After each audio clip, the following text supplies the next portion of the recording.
दोस्तों, धतूरे और कील से ये टोटका कर लें, आपके जीवन में सारे शत्रुओं का नामो निशान मिट जाएगा। आपके जीवन में जो भी शत्रु आपको परेशान कर रहे थे, जिन्होंने आपका जीना हराम कर रखा था, चाहे वो गुप्त शत्रु हो या प्रत्यक्ष शत्रु, सामने से वार करता हो या पीछे से वार करता हो, किसी भी तरह का शत्रु हो, वो पूरी तरह से निस्तेनाबूद हो जाएगा। यह टोटका उनके लिए भी है जिनके शत्रु बाहर रहते हैं, चाहे वो शहर से बाहर हों। इसके लिए बस शत्रु का एक फ़ोटो चाहिए और उस फोटो से आप इस धतूरे का टोटका कर सकते हैं। दोस्तों, यकीन मानिए, धतूरा जो होता है वह शत्रुनाश में बहुत ज़्यादा काम आता है। यह प्राचीन काल से उपयोग में आ रहा है। राजा महाराजाओं ने भी ये टोटके किए हैं। पुराने ज़माने में जब ऋषि मुनि हुआ करते थे तो इस तरह के उपाय वे अपने शत्रुओं से बचाव के लिए करते थे। तो दोस्तों, मैं आज आपको इस टोटके को बताने जा रहा हूँ, इसलिए अगर आपने वीडियो को लाइक नहीं किया है तो लाइक ज़रूर कर दें। आप पर बागेश्वर धाम सरकार और बालाजी की कृपा निश्चित रूप से बनी रहेंगी। दोस्तों, कमेंट बॉक्स में जय श्री राम और जय बागेश्वर धाम सरकार ज़रूर लिखिए, क्योंकि आपके जीवन में श्री राम भगवान का आशीर्वाद बरसेगा। यदि आप लाइक करेंगे तो आपके जीवन में ऐसे चमत्कार होंगे जिनकी आपने कल्पना भी नहीं की होगी। आपकी हर मनोकामना पूरी होगी। चलिए दोस्तों, अब जानते हैं उपाय कैसे करना है। दोस्तों, हमारे शत्रु हमें कई तरीक़ों से परेशान करते हैं। जैसे मान लीजिए आप जॉब पर जा रहे हों और वहाँ शत्रु आपको नीचा दिखाने की कोशिश करें। ऑफिस में क्या होता है, शत्रु आपको परेशान करते हैं, बॉस के सामने आपको नीचा दिखाने की कोशिश करते हैं। वे सोचते हैं कि आपको जॉब से हटा दें, जबकि आप मेहनत और लगन से काम करते हैं, फिर भी उनकी ईर्ष्या होती है। उन्हें जलन होने लगती है कि आप इतनी मेहनत क्यों कर रहे हैं। ऐसे में वे आपको हटाने की कोशिश करते हैं। व्यापार और बिजनेस में क्या होता है, यदि आपने कोई व्यापार, बिजनेस या धंधा डाला है और वो अच्छा चल रहा है तो शत्रु आपको वहाँ भी परास्त करने की सोचते हैं। वे सोचते हैं कि आपका धंधा बंद करवा दें। ऐसे में वे टोना टोटका या तांत्रिक क्रियाएं करवाते हैं, जिससे आपके बिजनेस पर असर पड़ सकता है। आपके जीवन में इन सब का असर पड़ा है? कमेंट बॉक्स में ज़रूर बताना कि आपके जीवन में किस तरह का फ़र्क पड़ा है। यदि किसी ने टोना टोटका करवाकर आपका बिजनेस बंद करवाने की कोशिश की है तो भी बताइए। गुरुजी के इस उपाय से आपकी परेशानियां दूर होंगी, क्योंकि ऐसे कई सारे किस्से हमारे पास आते रहते हैं डेली, और हम देखते रहते हैं उनको कि कितना बुरा लोगों के साथ हो रहा है।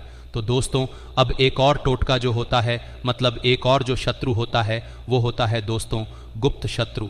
और वो इस तरह का शत्रु होता है जो आपके जीवन में आपके सामने बहुत ही प्रेम से रहेगा, बहुत ही सदाचार से रहेगा, बहुत व्यावहारिक रहेगा। आपको लगेगा कि यार ये तो आपका मित्र है, लेकिन वो आपका मित्र बन करके नहीं रहेगा। पीठ पीछे वो आप पर वार करेगा, मतलब कि वो पीठ पीछे आपका शत्रु है।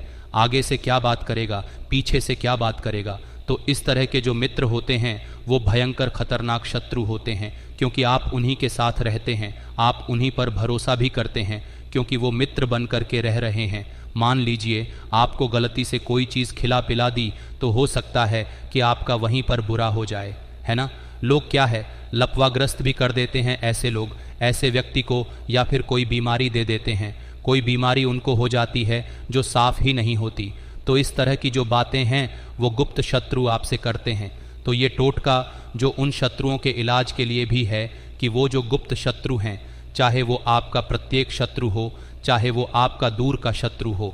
बहुत से बार शत्रु ऐसे होते हैं जो दूसरी सिटी में रहते हैं। अब उन पर हम कैसे टोना टोटका करें, क्योंकि शत्रु जो है वो वहीं से करवा रहा है, कुछ ना कुछ तांत्रिक के द्वारा। तो उनका भी आज तोड़ मैं आपको बताने जा रहा हूँ। एक धतूरा ऐसा है। तो स्टार्ट करते हैं दोस्तों। कमेंट बॉक्स में जय श्री राम, जय बागेश्वर सरकार ज़रूर लिखिएगा। आपकी हर मनोकामना ज़रूर पूरी करेंगे बालाजी महाराज। चलो दोस्तों, बात करते हैं क्या क्या सामग्री इसमें चाहिएगी और ये कब उपाय आपको करना होगा। देखिए दोस्तों, सबसे पहले तो मैं आपको ये बता दूं कि ये टोटका आपको शनिवार या मंगलवार के दिन कर ही सकते हैं।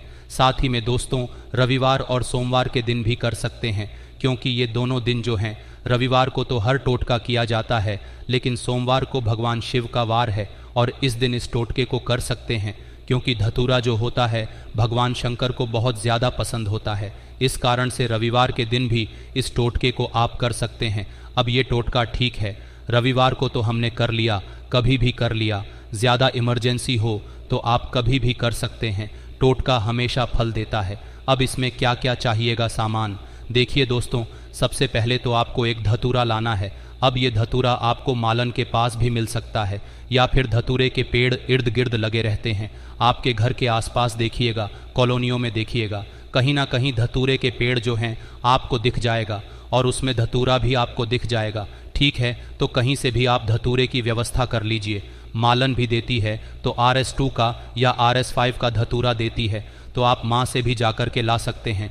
ठीक है ना।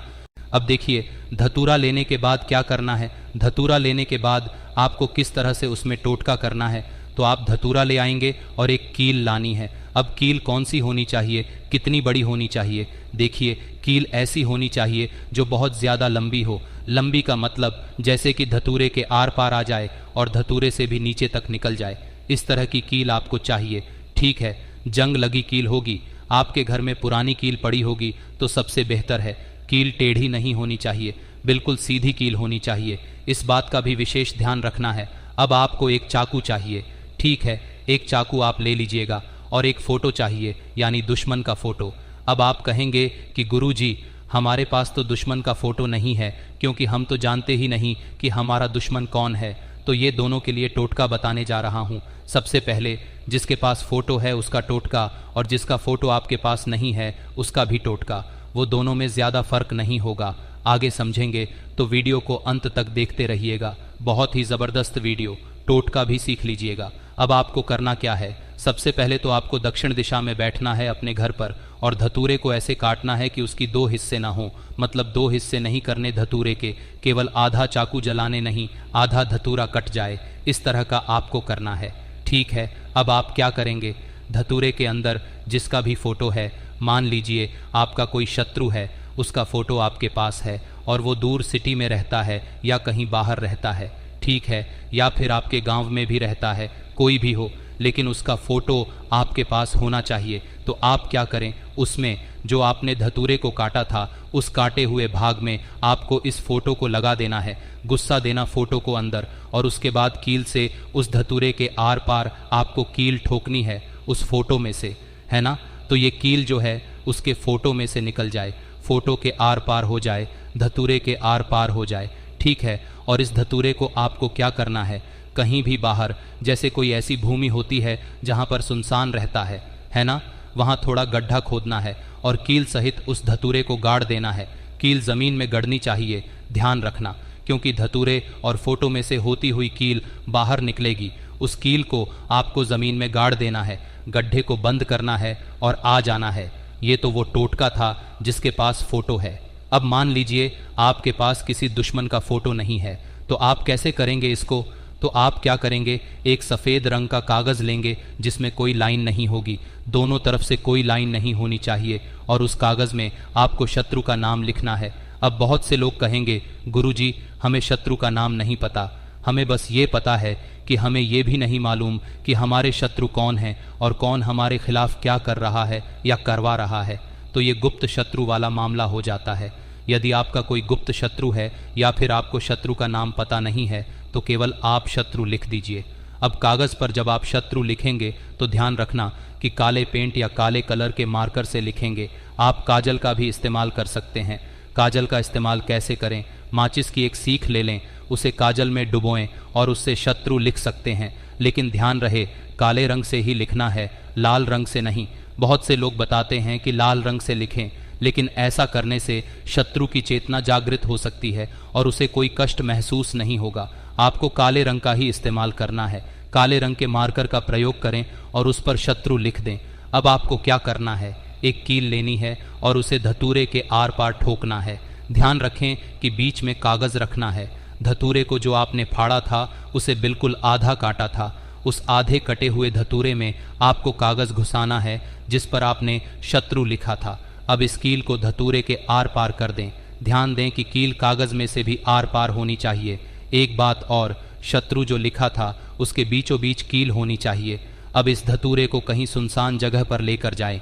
वैसे तो श्मशान में जाकर इस क्रिया को करना अधिक प्रभावी माना जाता है, लेकिन यदि श्मशान नहीं जा सकते तो किसी गार्डन, बगीचे या ऐसी जगह जहाँ कोई आता जाता न हो वहाँ करें। मिट्टी में एक गड्ढा खोदें। गड्ढा करके उसमें इस धतूरे को गाड़ दें और गड्ढे को भर दें। बस दोस्तों, यकीन मानिए, आपके जीवन में जो भी शत्रु हैं, चाहे जिनका आपने फोटो लगाया हो या जिनका नाम लिखा हो, उनका प्रभाव खत्म हो जाएगा। यहाँ तक कि यदि आपका कोई गुप्त शत्रु है जिसका नाम तक आपको पता नहीं है, तो उसका भी खात्मा हो जाएगा। अब एक और महत्वपूर्ण बात, जब आप यह क्रिया कर रहे हों, खासकर जब आप कील गाड़ रहे हों, तो एक मंत्र का जाप करें। एयूएम भैरवाय नमः। यह मंत्र आपको 11 बार पढ़ना है। जब आप धतूरे में कील गाड़ रहे होंगे तब इस मंत्र का जाप करें। 11 बार मंत्र बोलकर कील को धतूरे सहित जमीन में गाड़ दें। बस इतना करना है। एयूएम भैरवाय नमः, बस इतना सा मंत्र है। इसे आपको 11 बार बोलना है। दोस्तों, यकीन मानिए, आपके जितने भी शत्रु हैं वो आपको नजर आ जाएंगे। नष्ट होते हुए, खत्म होते हुए कैसे नजर आएंगे? मान लीजिए कोई गुप्त शत्रु है और वो आपका मित्र बनकर आपके साथ रह रहा है, तो उसके साथ बुरा होना शुरू हो जाएगा। आप खुद देखेंगे कि उसका बुढ़ापा जल्दी आने लगेगा। कुछ न कुछ अनहोनी उसके साथ होगी। ऐसी अप्रिय घटना उसके साथ होगी जो उसके जीवन में पहले कभी नहीं हुई होगी, और ये सब आपको नजर आने लगेगा क्योंकि वो आपका मित्र बनकर आपके साथ रह रहा था। तब आप समझ जाएंगे कि यही आपका शत्रु है। या फिर हो सकता है जो शत्रु सामने से आकर लड़ता हो, उसके साथ भी कुछ बुरा हो सकता है। आपको 8 दिनों के अंदर इसका चमत्कार दिखने लगेगा। आपको खुद पता लग जाएगा कि आपका शत्रु कौन है, और अब आप अच्छे से तरक्की कर सकते हैं।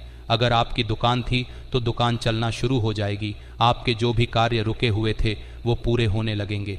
तो दोस्तों, मिलते हैं अगले वीडियो में। जय श्री राम जी, बागेश्वर धाम सरकार, हर हर महादेव।